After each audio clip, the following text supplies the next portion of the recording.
muito boa noite. Está começando pela rede CNT de televisão, o Jogo do Poder, um espaço aberto para a discussão política. Nós, aqui da CNT, acreditamos que o debate, o contraditório, é sempre ponto de partida para o exercício de um dos direitos mais fundamentais, o de ser informado com absoluta correção e transparência. Esse é o propósito, esse é o objetivo do Jogo do Poder, que tenho o prazer de receber hoje dois deputados da bancada federal do Rio, do PT, a deputada Benedita da Silva. Boa noite, deputada. Boa noite, é um prazer poder estar aqui com você. É um prazer recebê-la aqui mais uma vez. Do PSDB, o deputado Otávio Leite. Boa noite, deputado.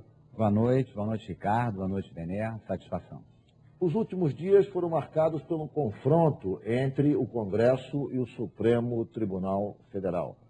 O Supremo, por decisão do ministro Gilmar Mendes, sustou a tramitação no Congresso de uma proposta que inibia a criação de novos partidos. Supostamente, essa proposta favoreceria a candidatura à reeleição da presidente Dilma, dificultando novos partidos, como o partido da Rede, da ex-ministra Marina, enfim, outros partidos mais.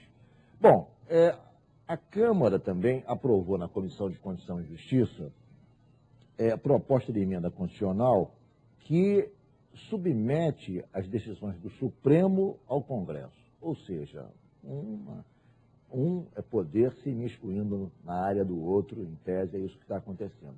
Nós estamos vivendo ou não uma crise institucional entre Congresso e Supremo? Eu começo com o deputado Otávio Leite. Eu não classificaria como uma crise. Talvez um mal-entendido na interpretação de fatos que chamaram a atenção do poder adverso, em tese, né? Veja bem, um parlamentar ele é livre para propor o que bem entender, mesmo que sejam iniciativas e conteúdos muito questionáveis. Isso é próprio da democracia. A tramitação de um projeto não se dá de uma forma veloz, tem que passar por várias etapas. Um parlamentar resolveu propor alterar a Constituição para que o Supremo ele não mais decida quando uma lei é constitucional ou não, se é válida ou não, através de 6 votos, porque são 11, maioria absoluta são 6. Esse deputado propôs 9 apenas, um total de 9. Isso gerou uma repercussão muito grande no próprio Supremo. Essa proposta, nós não estamos de acordo com ela não é correta, é evidente, e ela não terá a menor chance, essa que é a verdade, de prosperar na Câmara. O plenário jamais apoiaria isso. O Congresso analisaria a decisão do Supremo, caso acontecesse esse tipo de situação? E ainda teria o condão do Congresso de ser uma última instância depois do Supremo. Não está certo. A tripartição clássica de poderes, executivo, legislativo e judiciário, é um fundamento básico da democracia que vem lá de Montesquieu. Então, eu acho, como eu disse, talvez ali um pouco um momento mais difícil de incompreensão, jamais uma crise.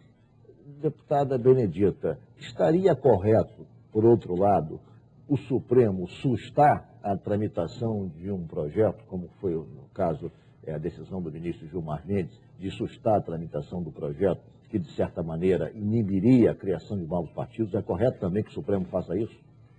Olha, eu começo a dizer também que não existe crise. Num processo democrático, existe também a independência entre os poderes, e um não deve interferir no outro.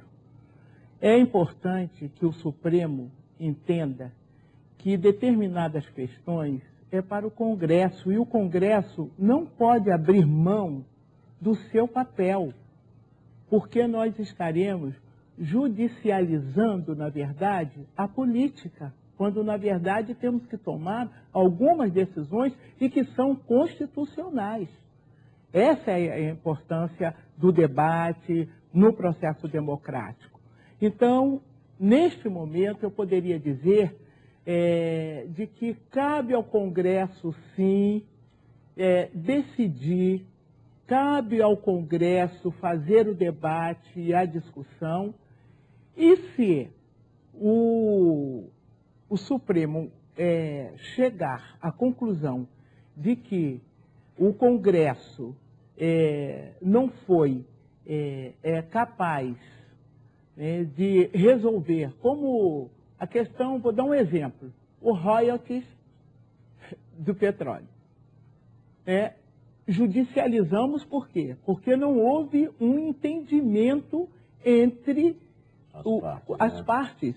Então, exatamente isso que eu coloco, Ricardo. Na verdade, a gente tem que dar ao parlamentar, e não foi um parlamentar, quer dizer, o parlamentar só passa alguma proposta se ele tiver, né, um número máximo de proponentes também com ele foi o proponente. Agora, falando especificamente do caso da proposta que, de certa maneira, disciplina e inibe a criação de novos partidos, dificultando a utilização do fundo partidário e também não passando para o novo partido o tempo de televisão dos parlamentares que vierem a se filiar. O que a senhora acha dessa proposta, objetivamente, que foi sustada por decisão do ministro Gilmar Mendes? Eu ia chegar a esse ponto. Primeiro, eu quero esclarecer uma coisa.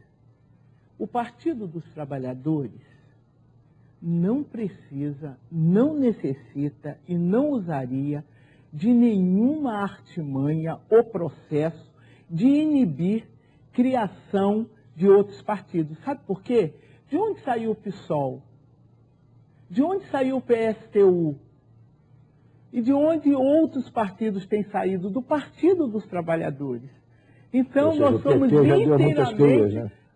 Muitas crias, e não seria o PT, vamos direto ao assunto, que estaria inibindo a criação de um partido, porque a Marina, que já foi do PT, fundadora do Partido dos Trabalhadores, está criando, né, um partido político no qual ela poderá sair candidata. Não, vamos acabar com essa história, não somos nós, é o que nós achamos, e aí sim, para fortalecimento dos partidos, que temos que criar partidos, sim. É importante dentro do processo democrático.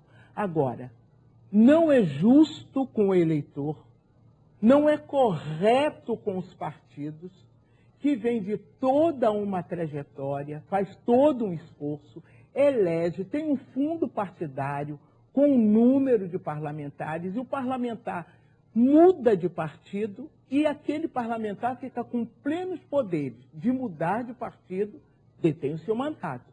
Mas levar com ele tempo de televisão, contagem para tempo de televisão e para o fundo partidário, acho que...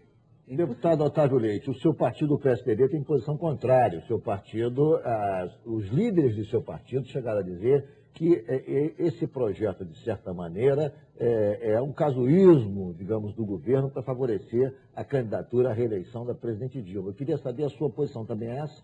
Casuísmo absoluto, pleno, porque o certo seria promover uma ampla reforma política no Brasil. O que é um partido? Em tese, a reunião de homens e mulheres em torno de bandeiras, de ideias convergentes. No Brasil, nós temos 30 partidos organizados. É óbvio que não há 30 correntes, ideologicamente falando. Há, sim, um grande número de partidos que têm interesses comerciais, têm interesses outros, quaisquer, menores, de ter o seu pedacinho, a sua boquinha no poder. Nós temos que reorganizar isso de uma forma mais ampla. Tentar, pontualmente, só com essa regra, dizer que nós estamos favorecendo a democracia, quando até então todos os partidos recebiam ou perdiam deputados e esses levavam o tempo consigo, dizendo que isso vai resolver o problema, é óbvio que não resolve. É óbvio que as pessoas... do tempo de televisão, e a gente tem informação assim, volta e meia de coisas nesse sentido, acaba sendo usado como moeda de troca e negociações absolutamente escusas no processo político? Acho. E eu cheguei à seguinte conclusão, já no meu segundo mandato. Só temos uma saída para resolver esse problema. Uma constituinte exclusiva para discutir e votar e reorganizar o sistema partidário brasileiro, a reforma tributária e o pacto federativo, para definir os papéis. Está tudo concentrado na União, o poder econômico, o poder político, e aí faz como bem quer o governante, no caso, o governo da presidenta Dilma, que, evidentemente, nesse caso, quer inviabilizar a presença de outros atores no processo político eleitoral. No meu entendimento está claro. Eu vou fazer um rápido intervalo, e volto e vou deixar no ar uma pergunta para a deputada Benedita da Silva. Há quem da oposição acuse o PT de fazer, digamos, essa proposta de submeter as decisões do Supremo ao Congresso como uma medida de retaliação ao fato de vários líderes do partido terem sido condenados pelo Supremo no caso chamado Mensalão. A senhora concorda ou discorda dessa acusação? Que tipo de opinião a senhora tem sobre isso? Eu queria que a senhora respondesse no próximo bloco.